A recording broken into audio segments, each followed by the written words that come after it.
Military establishment کا وہ ہے منیب فاروق. اس کے بعد آپ کو پتا ہے حسن ایوب بھی ہے, ابصار عالم بھی ہے, انصار عباسی بھی ہے, اور اس کے بعد سب سے جو تگڑا مانا جاتا ہے وہ ہے منصور علی خان. یعنی وہ دونوں وکٹ کی طرف کھیلتا ہے, کبھی پی ٹی آئی کارکنوں کو سپورٹ کرتا ہے, کبھی ان کو گالی گلوچ دیتا ہے, اور کبھی کبھی ویوز لینے کے لیے تھوڑی ہلکی پھلکی تھاپ پر ناچ لیتا ہے پی ٹی آئی کی جانب سے, اور نواز شریف اور مریم نواز کی تھوڑی بہت سرزنش کر دیتا ہے تاکہ مجھے ویوز ملتے رہیں. آئیے چلتے ہیں ان باتوں کی طرف جو کہ کل بہت ہی بڑی میٹنگ تھی. D G I S P R کا نیریٹو کس طرح سے بنانا ہے. بہت سارے صحافی D G I S P R سے ملے تھے, پوری D G I S P R office بھری ہوئی تھی, کیونکہ ان کو پتا ہے کہ اب ہمیں پیس امن میں بیٹھنا ہے, یعنی غزہ بورڈ آف پیس میں بیٹھ گئے ہیں, اور اس کے بعد ہم اپنی فوج بھی بھیجنے ہیں. تو اس کے لیے اس کے ڈیفینڈ میں نیریٹو ہمیں بنانا ہے. تو بہت سارے صحافی D G I S P R کے آفس نے بلائے تھے, جس میں منظور علی شاہ بھی تھے. وہ کیا کہہ رہے ہیں آئیے چلتے ہیں, آپ کو یہ اس کی آڈیو سناتے ہیں, اس کے بعد اس پر بات کرتے ہیں. یہاں پہ ایک اور سوال بھی یہ کیا گیا کہ کیا پاکستانی افواج بھی جو ہیں وہ اس کے کچھ کہیں پہ سوشل میڈیا کے اوپر یا کہیں پہ یہ رپورٹ کیا جا رہا ہے کہ شاید 2 ڈویژن فوج یا 3 ڈویژن فوج جو ہے وہ مطلب اسپیکولیشن کی جا رہی ہے کہ کیا بھیجی جا رہی ہے. تو اس کا جواب جو ہے وہ یہ دیا گیا کہ ابھی تک اس بارے میں کسی قسم کا کوئی فیصلہ نہیں ہوا ہے کہ وہ کیا کرنے جا رہی ہے کیا نہیں کرنے جا رہی. اس کے بعد ایک اور صحافی ہیں, انہوں نے یہاں پہ سوال کیا کہ جی مسلم لیگ نون سے تعلق رکھنے والے 3 رہنماؤں نے جو ہے وہ اس قسم کا بیان دیا ہے کہ جناب یہ جو بھی ایک فوج بنے گی آئی ایس ایف, اس کا تعلق اس کا جو مین پرپس ہوگا وہ یہ ہوگا کہ حماس کو جو ہے وہ ڈسارم کیا جائے, اور فلسطینیوں کے حوالے سے جو ہے وہ فلسطینیوں کو ڈسارم کرنے کے حوالے سے جو ہے وہ اس کا دائرہ کار ہوگا. تو اس کا کلیئر کٹ جواب یہ دیا گیا کہ ہماری ایک اسٹیٹڈ پالیسی ہے, فلسطینیوں کا حق جو آزادی ہے اس سے ڈیویٹ نہیں کیا جا سکتا, اور ہماری کوئی ایکٹیویٹی پاکستانی افواج کی جو ہے وہ کسی قسم کی کوئی ایکٹیویٹی اس معاملے سے تعلق نہیں رکھتی کہ جناب ہمارا کام ہے ان کو جا کے ڈسارم کرنا. ہمارا کام جو ہے ایڈمنسٹریٹو ہو سکتا ہے, ہمارا کام وہاں پہ فلاحی کام جو ہے وہ ہو سکتے ہیں, لیکن ہمارا اس معاملے سے کوئی تعلق نہیں ہے کہ ہم اس جنگ کے اندر جا کے اپنی کوئی شرکت کریں یا فلسطینیوں کے خلاف جا کے جو ہے ہم کھڑے ہوں. ایسا ہو نہیں سکتا. ہماری ایک اسٹیٹڈ پالیسی ہے پاکستان کی کہ ہم ہر صورت جو ہے وہ فلسطینیوں کے ساتھ کھڑے ہیں. تو یہ ادارہ جو ہے اس معاملے کے اوپر یہاں پہ کھڑا ہے. اچھا, یہ تھا منصور علی بات کہ یہ کہہ رہا ہے کہ ہم نے بہت سارے سوال کیے, اور ہمارے صحافی برادری نے یہ سوال کیے کہ آپ فوج بھیج رہے ہیں, یہ کہہ رہے ہیں کہ 2 ڈویژن کے قریب فوج بھیجیں گے, کیا آپ بھیجنے جا رہے ہیں. اور D G S P R کا کیا جواب تھا. یعنی یہ اتنے بیوقوف لوگوں کو سمجھتے ہیں کہ اس قسم کے جواب دے رہے ہیں کہ ابھی تک ہم نے اس بارے میں نہیں سوچا. حالانکہ ان کا بادشاہ اور ان کا جو اردلی وزیر اعظم ہے وہ ڈیوس میں ٹرمپ سے معاہدہ کرائیں اور سگنیچر بھی کرائیں. پورے پاکستان کا بچہ جانتا ہے کہ یہ غزہ بورڈ آف پیس میں بیٹھ گئے اور اپنی فوج بھیجیں گے. اور D G I S P R اتنا نان میچور جواب دے رہا ہے کہ ہم نے ابھی تک کوئی پلان نہیں بھیجا کتنی فوج بھیجنی ہے. یعنی یہ کہہ رہا ہے کہ ہمیں ابھی تک کوئی پتہ ہی نہیں ہے. کیا لوگ اتنے بیوقوف ہیں پاکستانی, اتنی لوگوں کے آنکھوں میں دھول جھونکی جا رہی ہے, اور یہ کس قسم کی باہر آ کے واردات کرتے ہیں اور نیریٹو دیتے ہیں کہ ہمیں کوئی پتہ ہی نہیں ہے, ابھی تک کوئی اس بات کی کوئی بھی پلاننگ نہیں کی گئی. اور دوسرا یہ سوال پوچھا گیا کہ کیا آپ وہاں جائیں گے اور غزہ میں جا کر حماس کو ڈس آرم کریں گے, انارم کریں گے, یعنی ان کے جو بھی ویپنائز ہیں وہ ان سے چھینیں گے. تو انہوں نے کیا جواب دیا, انہوں نے یہ جواب دیا کہ ہماری کوئی بھی ایکٹیویٹی اس قسم کی نہیں ہوگی جو کہ حماس کے خلاف ہو اور فلسطینیوں کے خلاف ہو. ہم تو صرف ایڈمنسٹریٹو معاملات کو دیکھیں گے. اچھا, وہاں پہ لگتا یہ ہے کہ یہ اسرائیل سے زیادہ اسٹریٹجک اور ایڈمنسٹریٹو وہاں پہ کرتے ہیں. اس لیے امریکہ نے خاص طور پر زیادہ پیسے دے کر ہماری فوج کو ہائر کیا ہے تاکہ وہاں پہ جا کے انتظامی معاملات دیکھ سکے. کتنے بے شرم اور گھٹیا سوالوں کے جواب دیے ہیں D G I S P R نے. ان کو شرم بھی نہیں آتی. کیا لوگ اتنے بیوقوف ہو گئے ہیں کہ آپ کے ان ہلکی باتوں سے لوگ متاثر ہو جائیں گے اور آپ کے نیریٹو کو ایکسیپٹ کریں گے. یہ آپ کا چورن ابھی نہیں بکنے والا, کیونکہ آپ غزہ بورڈ آف پیس میں بیٹھ گئے ہیں. 100% آپ جائیں گے لبنان, حزب اللہ کو بھی نقصان پہنچائیں گے اور حماس کو بھی ڈسارم کریں گے, جو کہ آپ کے مالک نے یعنی ہمارے پاکستان کے ننگے بادشاہ اور ٹرمپ نے آپ کو حکم دیا ہے. آپ بالکل بھی ہمیں بیوقوف نہیں بنا سکتے.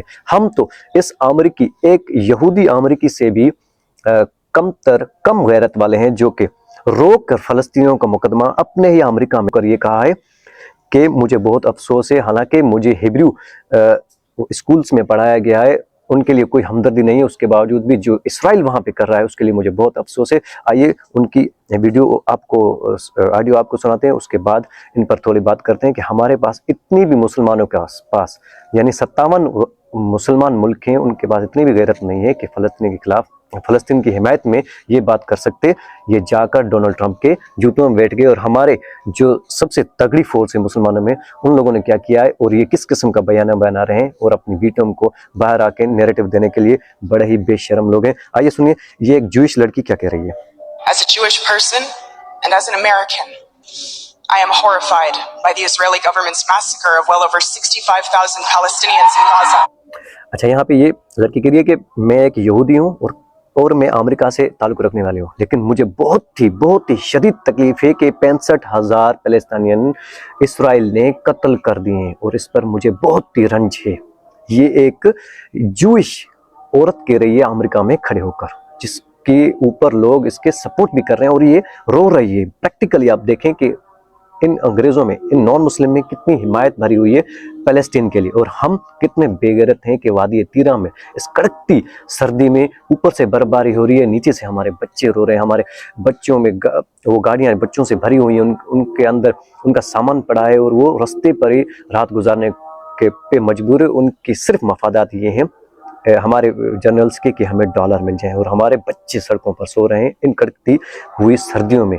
اللہ ان کو غارت کرے. آئیے آگے چلتے ہیں، آگے سنتے ہیں یہ لڑکی کیا کہہ رہی ہے. I am ashamed and infuriated that this mass murder is funded by our American tax dollars. I know that my condemnation of Israel's bombardment of Gaza is not despite what I learned in Hebrew school, but اچھا یہ کہہ رہی ہے کہ مجھے بہت شرم آ رہی ہے کیونکہ ایز امریکن ہم ٹیکس دیتے ہیں اور ان ٹیکسوں سے یہ اسرائیل کو سپورٹ کرتے ہیں اور اسرائیل جا کر ان غزہ کے لوگوں کو قتل کرتا ہے. because of it. I love being Jewish, and I am so proud of my tradition. Israel's actions are not in the name of Jewish safety, and it is the very conflation of Israel's actions with the Jewish people that continues to endanger Jews around the world. اچھا یہ کہہ رہی ہے کہ مجھے being a Jewish مجھے proud ہے اس پر اور مجھے اپنی ٹریڈیشن پر بھی پراؤڈ ہے، لیکن جس قسم کے میسیکر فلسطین کے خلاف یہ اسرائیل کر رہا ہے یہ ساری دنیا میں جوئش کو انسیکیور کر رہا ہے. کیونکہ جہاں بھی مسلمان ہوں گے ظاہر سی بات ہے اسرائیل کے ان اقدامات سے وہاں پہ جوئش جہاں بھی دنیا میں ہوں گے وہ انسیکیور ہوں گے، کیونکہ لوگ ان سے نفرت کریں گے.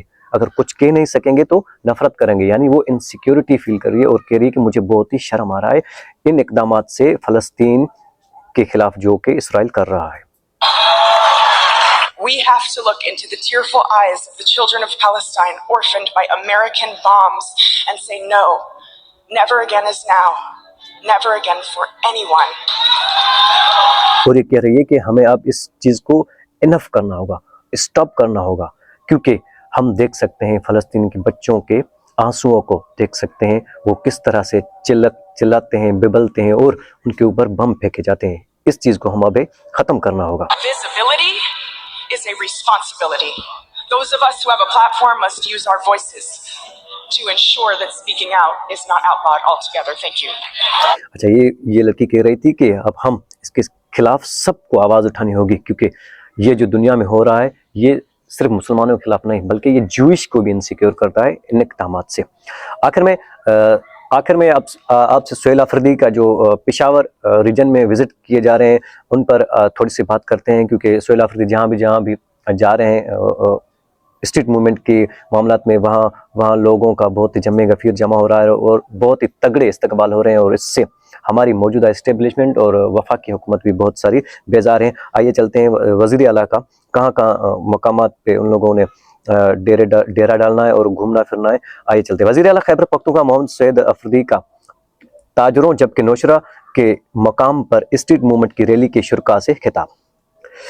نوشہرہ: ہم فسطائیت کے خلاف پرامن احتجاج کر رہے ہیں.